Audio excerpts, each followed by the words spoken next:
Starting from the understanding that is called the light of the world, the kama, the path of kama, the path of jhana, and the path of vipassana, or also called mega. Sayadaw has discussed each of these paths that stem from this light of the world in brief, both in terms of theory and practice. And there isn't time to go into further detail about them.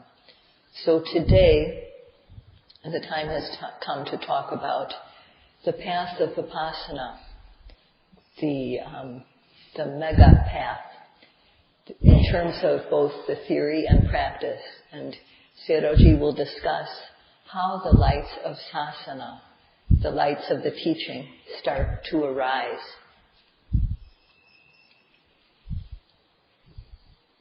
For the light of Vipassana, or the light of the sasana, to become bright in stages, or in other words, for the path which leads to peace to arise.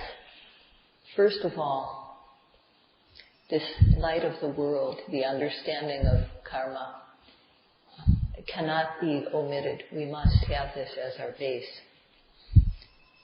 This is the knowledge that when we perform bad acts or have bad speech or bad mentality, that will bring bad results and nothing but bad results. And good actions, good speech, good mentality will bring good results, solely good results. And understanding this, first of all, we have this knowledge, and therefore we undertake to avoid physical and verbal misdeeds. For example, killing, stealing, adultery, lying, harsh speech, use of drugs and intoxicants. And we keep right livelihood in our work, or for us as yogis, we keep 8 precepts to as our basis for morality. And only if this purity of sila visuddhi, occurs, will the lights of sasana start to come to be. Without this basis, it's not possible for them to arise. And only if one is applying mindfulness every second of the time, applying effort to note the object, so that mindfulness is there, so that mindfulness sticks to the object, and that there is a mind falling collectedly on the object, that is samadhi. Only if this is occurring, whether it's for 1 minute or 2 minutes or 3 minutes, only then do we have citta visuddhi, or purity of mind. And only when we have citta visuddhi, purity of mind, can the lights of sasana start to arise. For lay people, the minimum to have purity of sila is 5 precepts. That is enough for practicing the Dhamma. But here, people take 10 precepts if possible, or 8. Monks observe their sila, relevant to the monks.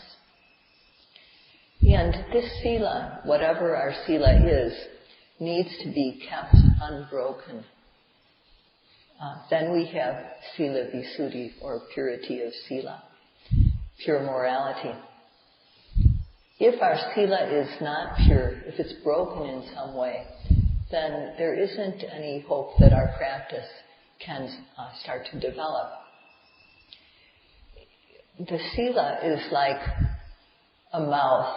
When beings who rely on ingesting food for their energy need to have a mouth through which the food can enter.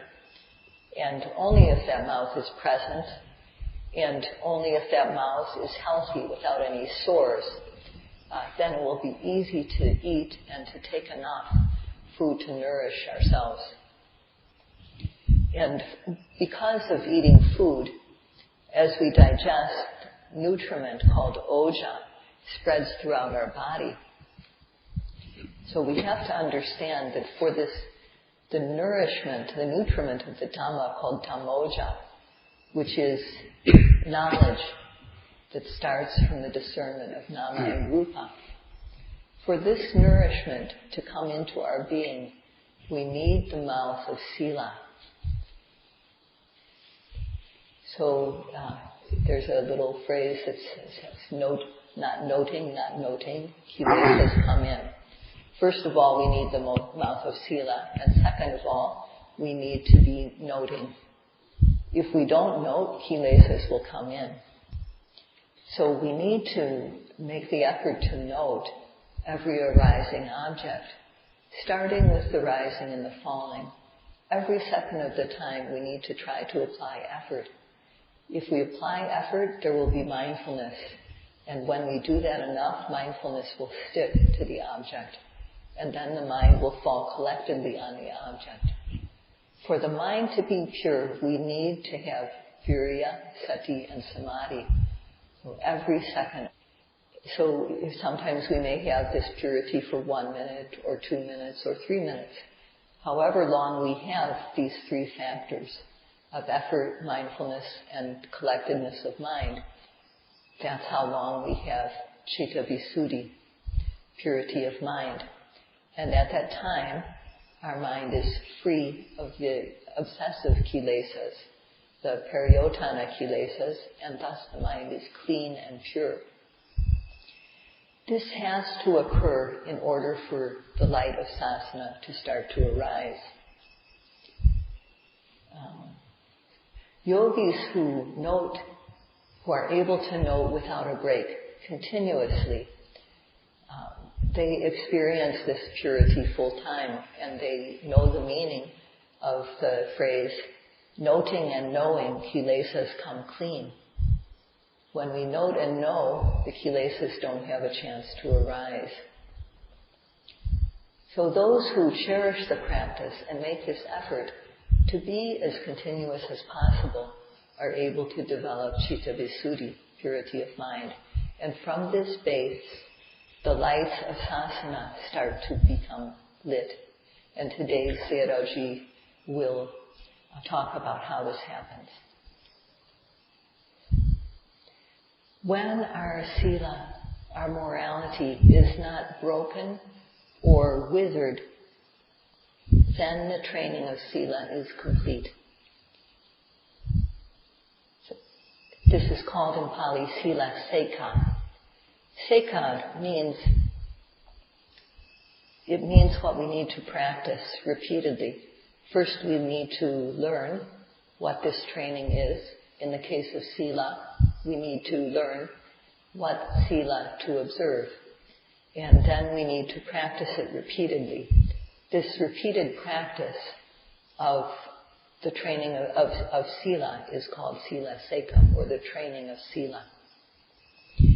And to have this training of sila complete is very good. But still, it is just a base for going further. If we don't do something with the mind, then the kilesas will overwhelm us. So that they don't do this, we have to make an effort to control the mind by observing. Make the effort to observe the arising object, starting with the rising and the falling. With our effort to observe like this, laziness as well as other kilesas, mental defilements, don't have a chance to arise. They don't enter our mind stream, these qualities which make the mind dirty. And thus the mind becomes secure because of mindfulness that follows upon the effort we make. And collectedness of mind, samadhi, develops also. And this keeps the mind on a single object.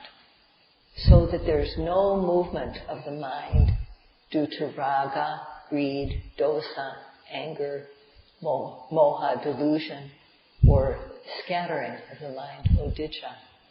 There's no movement of the mind due to the defilements. And this is the second type of training that we do. This is samadhi sekha.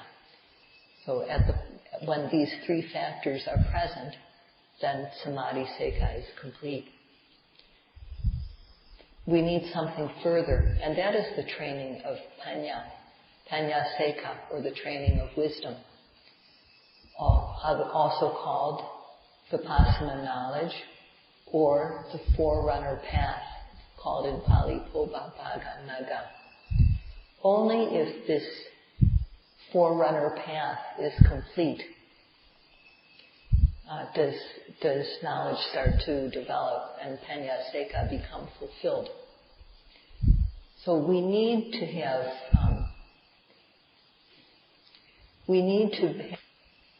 based on our sila and samadhi, we need to have this panya sekha become complete, so that in a moment of noting,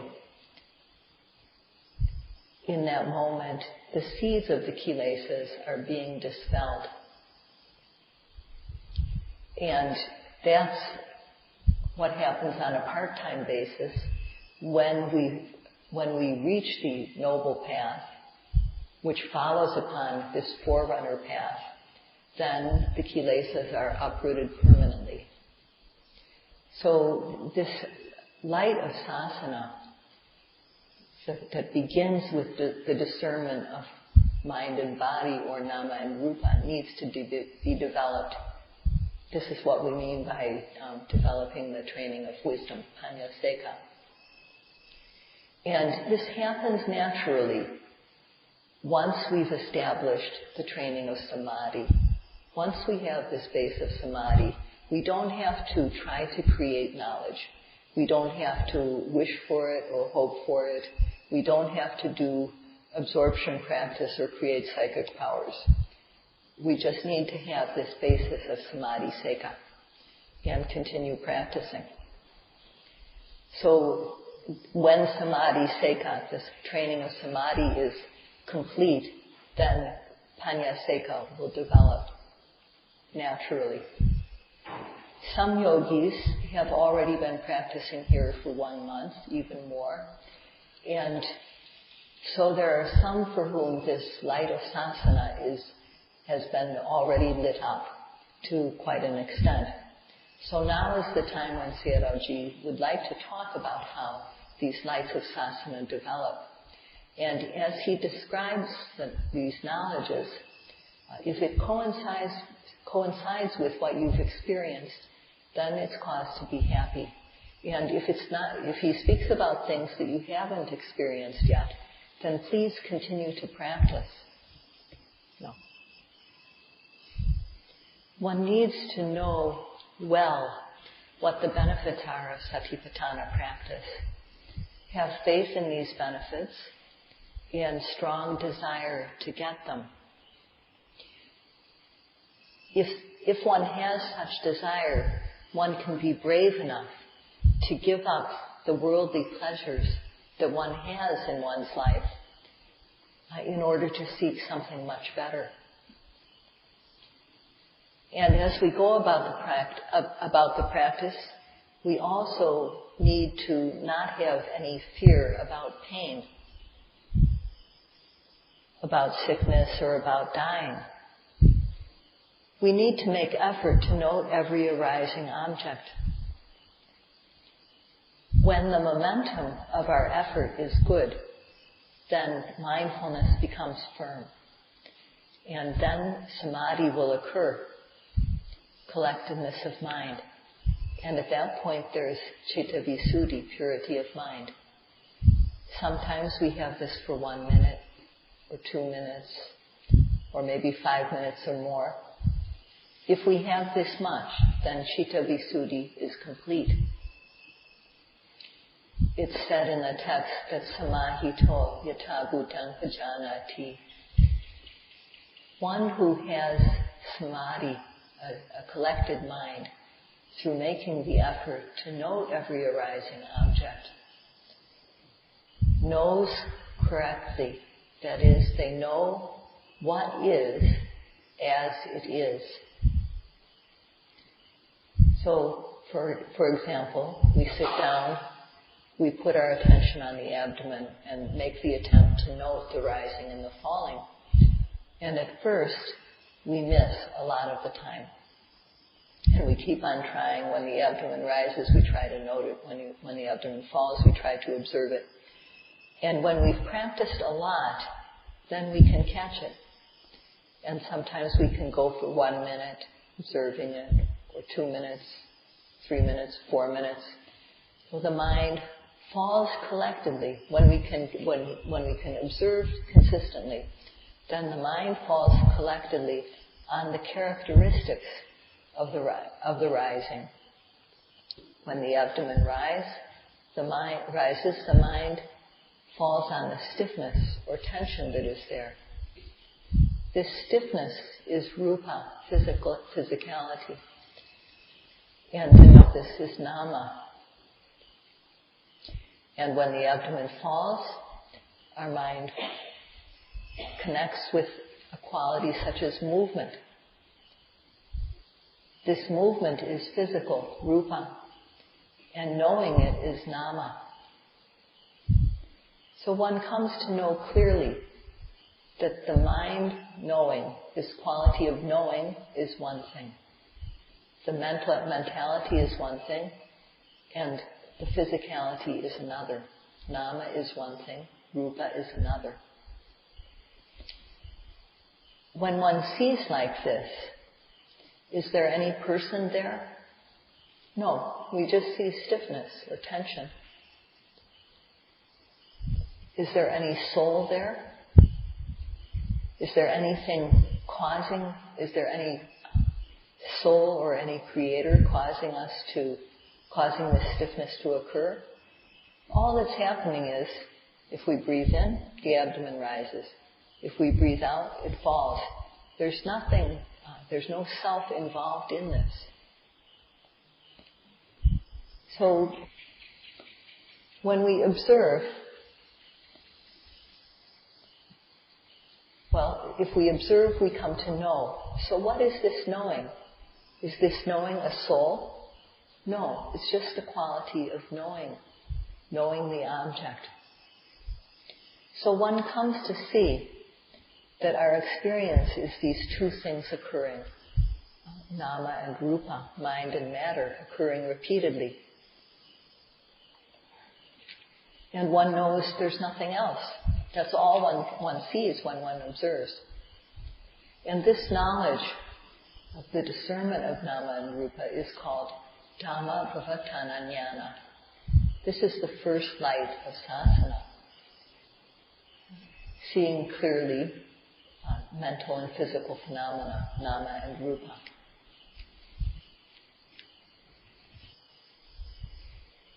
When our noting is good, in our body, sometimes we observe something that's solid and hard, or something that's solid and soft, or sometimes we observe something that's wet.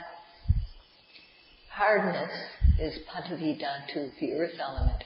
When we feel something that's hard and a unit of hardness, then the hard quality is Paṇḍitā, the earth element. And the cohesion that brings this hardness into a unit is the water element, Apo Dhatu.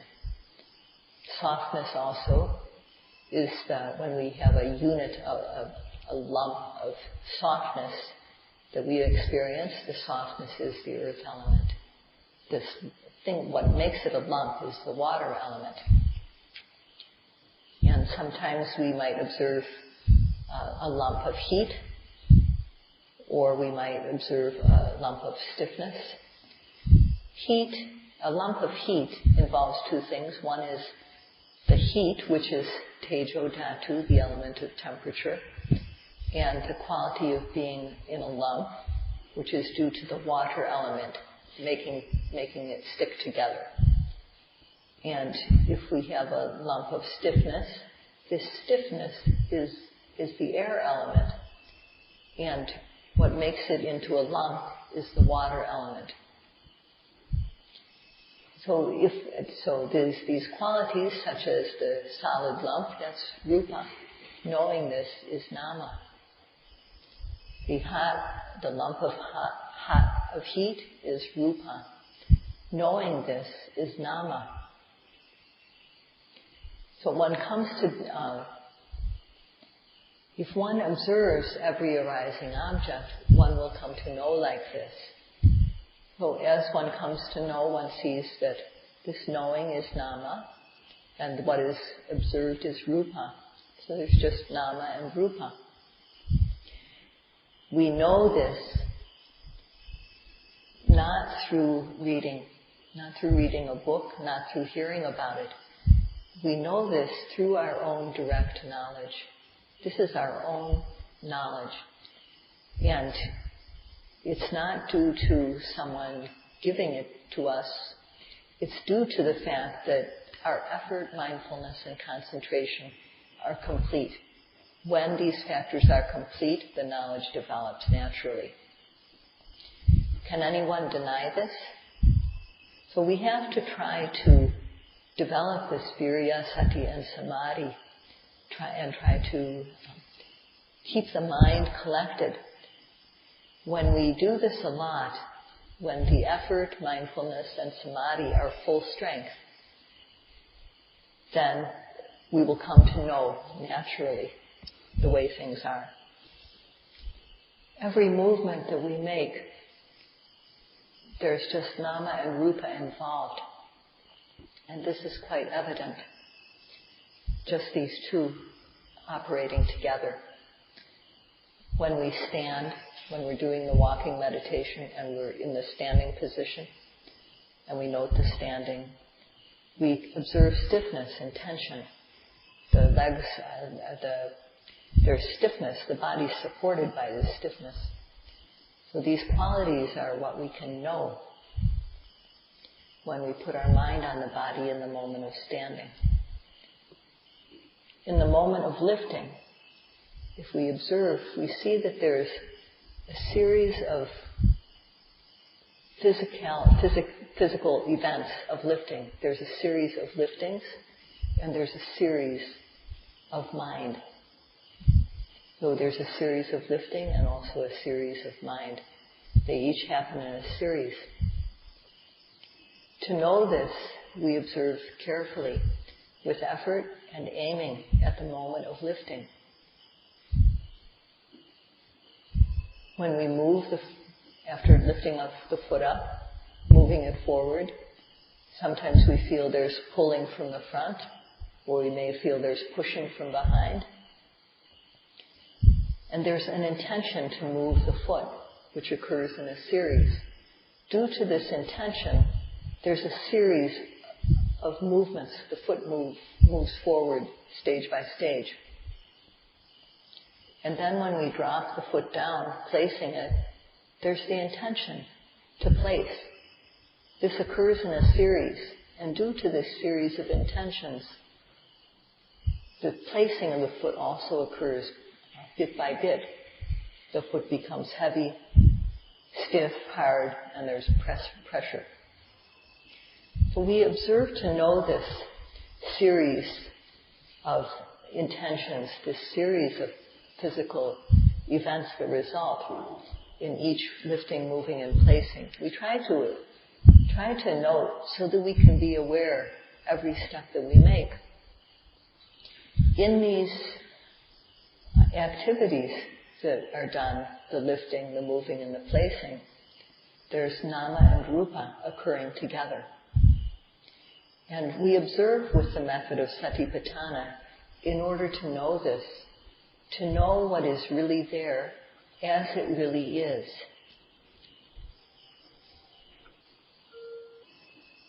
When we go from standing to sitting down, nama and rupa, the mind and matter, are very evident. First of all, there's the intention to sit down. And then there's a series of sitting down, stiffness, tension, heaviness. And if we become unbalanced, then it's very evident, the stiffness or the heaviness. When our hands support, we feel the weight of the body. And to repeat myself, when we have to make ourselves balanced, then the stiffness, the quality of stiffness is very evident. So the intention to sit is mind. And the stiffness, tension, heaviness, and so on that occur in the process of sitting down are rupa, or matter. In the moment of sitting, what sits is the body. Intention is mind. Not person or soul. Sitting's just body and mind. So in this moment of sitting down,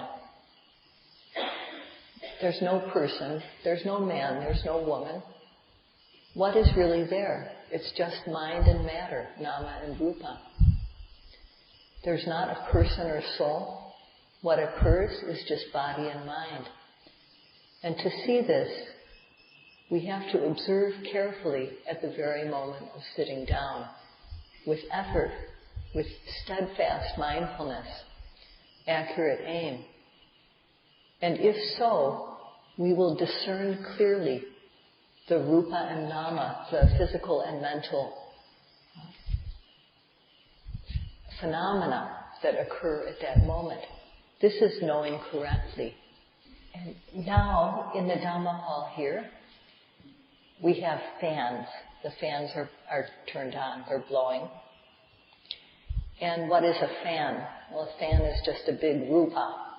It's just a big physical thing made of metal or plastic. And it won't turn by itself.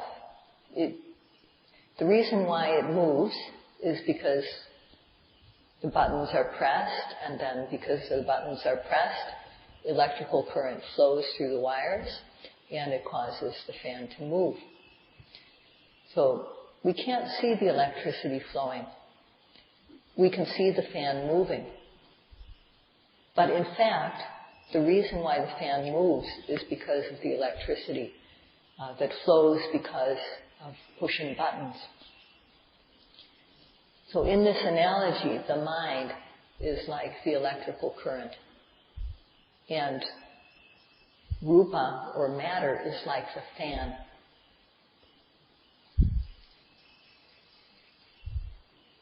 So if we think about this comparison,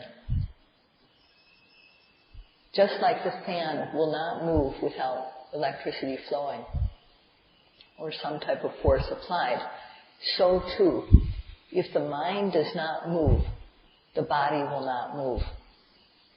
So if there's intention to sit, then the sitting down will occur.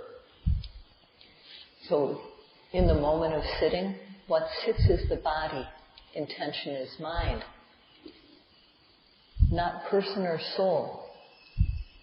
Sitting is just body and mind.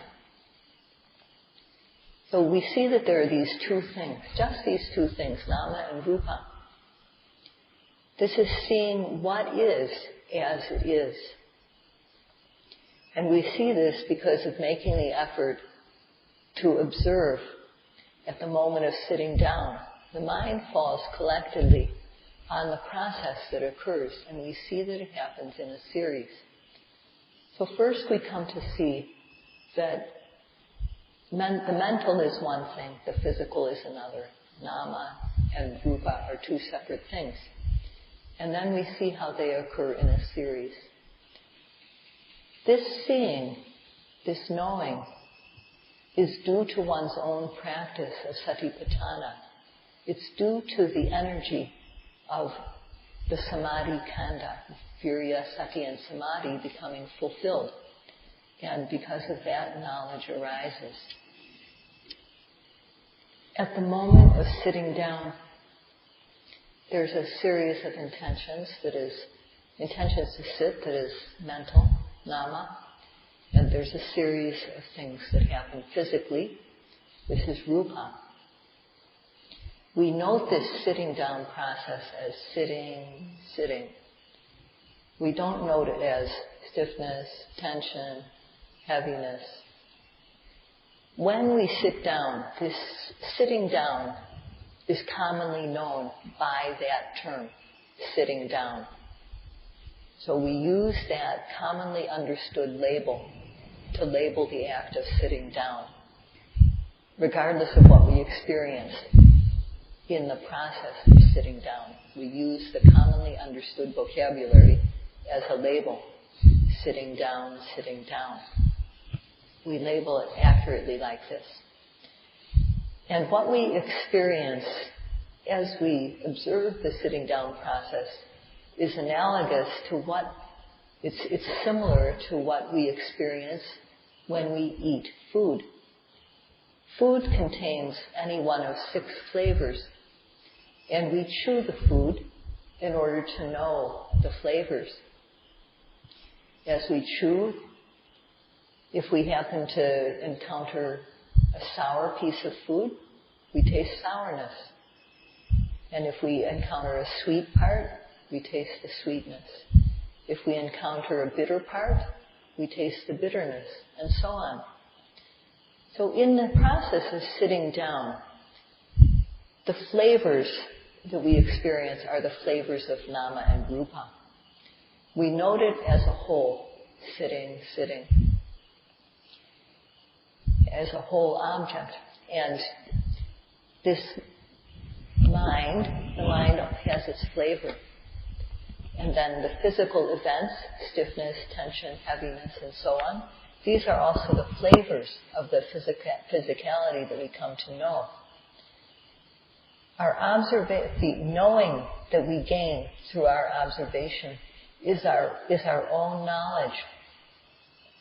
And if one comes to see like this, if one comes to see clearly the nama and rupa that exist in acts such as sitting down, then one has come to know the first light of the teachings, the first light in the Buddhist culture.